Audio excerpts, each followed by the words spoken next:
எல்லாருக்கும் வணக்கம்.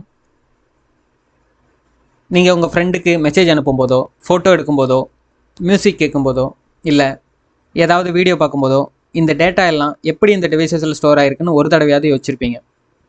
இந்த எல்லா டேட்டாவுமே ஜீரோஸ் அண்ட் ஒன்ஸாக தான் ஸ்டோர் ஆகிருக்கும். அது எதனாலன்ற காரணத்தை தான் இந்த வீடியோவில் பார்க்க போகிறோம். முதல்ல இந்த எலக்ட்ரானிக் டிவைசஸ் எல்லாம் எப்படி உருவாக்குறாங்கன்னு பார்ப்போம். வீடு கட்ட செங்கல் எப்படி முக்கியமான பொருளோ அதே மாதிரி தான் எலக்ட்ரானிக் டிவைசஸை உருவாக்க டிரான்சிஸ்டர்ன்றது முக்கியம். ஒரு சிப்பை உருவாக்க, உதாரணத்துக்கு ஒரு ப்ராசஸர் உருவாக்க பல மில்லியன் டிரான்சிஸ்டர்ஸ் யூஸ் பண்ணுவாங்க.